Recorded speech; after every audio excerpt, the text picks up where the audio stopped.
Good morning, ladies and gentlemen. Hope all is well. It's been a long time since I did a video, but I thought I'd do it quickly because things are going so fast. By the time I write one article, another event has happened. But before I discuss what I'm going to discuss today, which is largely Saudi Arabia, I'd like to thank all those who have signed up on my Substack and to the new people who would like to join. Thank you so much for giving me an opportunity. But, ladies and gentlemen, we are going to discuss Saudi Arabia today because for me, Saudi Arabia is the last pillar that really holds the American foreign policy and power within the Middle East. As I've said in my article and in my videos before, that for centuries, particularly post World War II, it's been the Eurocentric Western system that has defined the international community, particularly in this region. But with the war in Iran, particular, and with the ceasefire discussion being held in Pakistan, we are beginning to see, or actually, we are seeing the shift from the Eurocentric world to the Asiatic global world. In some ways, very much like 12 or 1300 years ago when the Abbasid dynasty ended the Arab influence and allowed the Asiatic power of Iran to emerge and start the golden age of Islam. You're beginning to see that in the Arab world today, where the power of the Arab nations are being replaced by Asiatic Islamic powers. In this case, Iran, Pakistan, in a lesser way, Indonesia, but you also have Turkey as well. But why is that important today, ladies and gentlemen, and to Saudi Arabia? Because United States very much pillar has been on three nations, particularly for the past 30 years: UAE, Saudi Arabia, and Jordan, very much like a triangle. These three ensured the status of United States, whether it was political support, whether it was financial support, or whether it was military that allowed the United States to stay in their bases. That went out the door, ladies and gentlemen, particularly for the past 2, 3 weeks, where the Iranians did massive, massive damage to the American bases, particularly in Bahrain, where the United States basically, after several weeks, just pulled out its naval base and left a skeleton crew at most. FYI, I believe the last time that happened has at least been over 50 years or so, if not more. But nonetheless, that has had massive political implication, as I said in my article in Jordan, as I said in my article in Bahrain. But today I'm going to discuss Saudi Arabia. Why? Because we are beginning to see, ladies and gentlemen, not the collapse of the House of Saud, but the collapse of Mohammed bin Salman's MBS power, and most likely the emergence of a new player as the crown prince and as the leader of Saudi Arabia. Most likely, from what the names we're calling, is um, Mohammed bin Ahmad, excuse me, Prince Ahmad. And why is that important?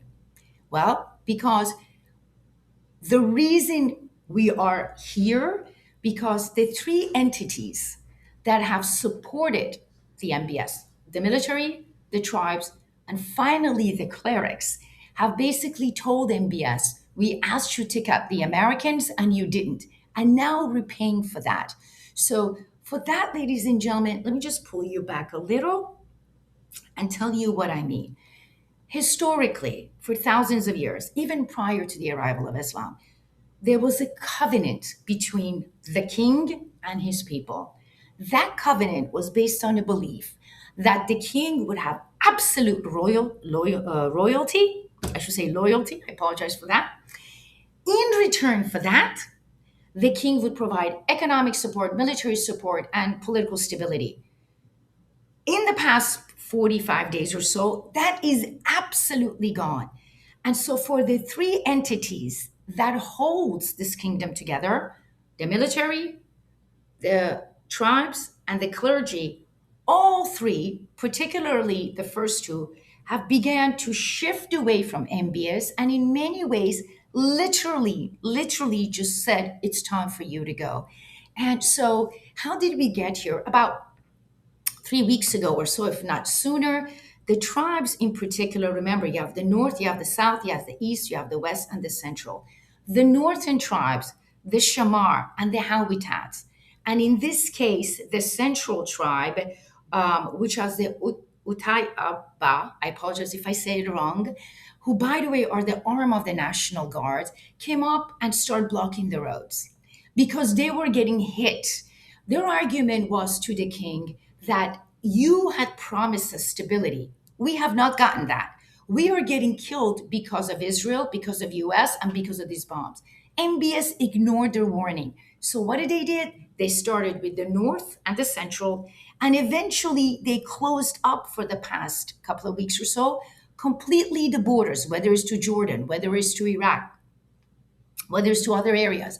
And they began to place the various tribes, whether it's the eastern tribes, which is the Ajman tribe, or whether it is the southern tribes, the Khatan, they began to border, block anything that did not allow to go. Now, these tribes are massively important. Why? Because of their role in their military system of Saudi Arabia. Now, remember, Saudi Arabia has basically three really distinctive military. You have the National Guards, which are made of tribes. They are the sons and the nephews of those same tribes that are blocking the roads in the north, in the south, in the east, in the west. So you can see where they're going. You have the royal guards, right? Who's, the lower can, the bottom ones are from the smaller tribes, but the directors are also partly foreigners. Some of them have ties to Israel. Some of them are directly from Israel. Some of them are Americans. That's the royal guard. But that's about 25,000 to 30,000 at most. The National Guard is about 125,000. Then you have the army. But at the end of the day, the army is neutral as well. But the army, ladies and gentlemen, is also the rank and file, is made out of tribes. So what you have now is that as of yesterday, you have all of these tribes basically saying to the armies, to these tribes, don't do support MBS. It's time for him to go. So what you have now, ladies and gentlemen, is that the tribal uh, leaders have told their family members, the National Guard, to block the roads. So right now, everything is controlled by the National Guard, the north, the south, the east, the west, the central. That means nothing can go through, nothing can come out, right? But in the case of the army, you also have army in the east and you have army in the west. But the army in the east sent a signal yesterday that they are not going to challenge the tribes and they're not going to challenge the National Guard. Why? Not just because part of the tribes are inherited in the army, but because the east are worried about the bombs coming from Iran and the South are worried about the Houthis. And so you have scenario, ladies and gentlemen, is that the National Guard is not listening to this central government. The East has been refusing to come out. So you already have two pillars telling MBS it's time to go. The last pillar, ladies and gentlemen, was the clergy. That is the most important one. What you have, ladies and gentlemen, in the past few days, in the north, in the central, in the south, and some in the east, the medium and smaller mosques have literally either said MBS has to go or they have called for the establishment of a new leader, in this case, Prince Ahmad. And why is that important? Because once you have the clerics, once you have the tribes, once you have the military, you have no one left. And the biggest issue wasn't just the central, the regions, or the east or the southwest, and wasn't these smaller mosques, or wasn't the medium mosque, was the mosque in Medina, the Prophet Muhammad's mosque, for the lack of a better term. Reports have indicated for the past 3 days, people are just occupying it. They are not leaving.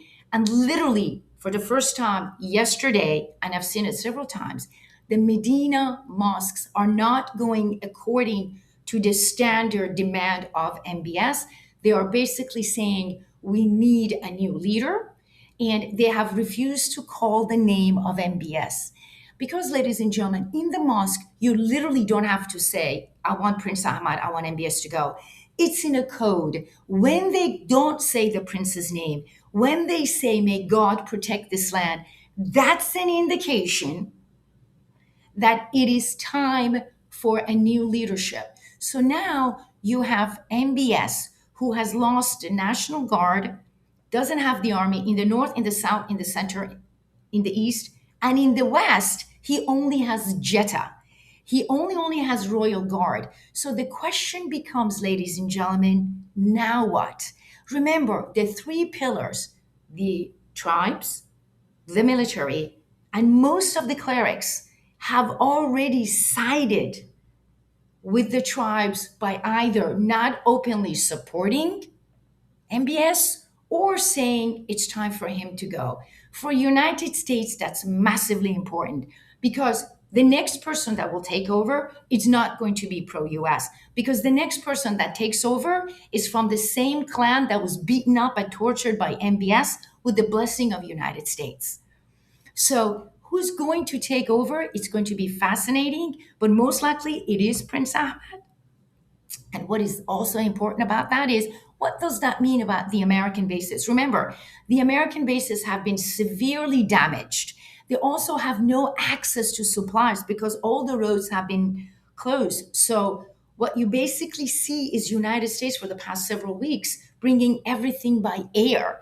You can't fight a war by air. They can't go by ships and they can't go by land. You cannot fight a war just by air. You need supplies, you need goods.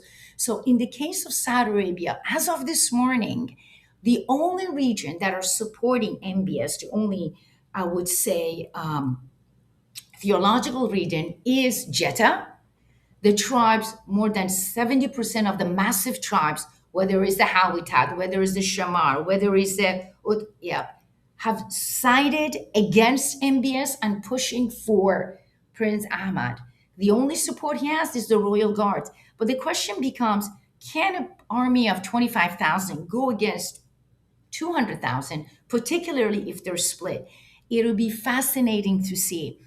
And the footnote, ladies and gentlemen, one of the demands of the Iranians is that the United States leave the Persian Gulf. If this falls, which we believe it will be probably within the next several weeks, or you have an extremely weakened MBS, it would give United States the perfect reason to leave because they want Americans out. They want us out in well, we left Bahrain already. They want us out in Jordan. And when MBS goes, that's the end of it pretty much. So let's keep up to date. Thank you so much for joining my Substack and read my article that's coming up tomorrow. Thank you.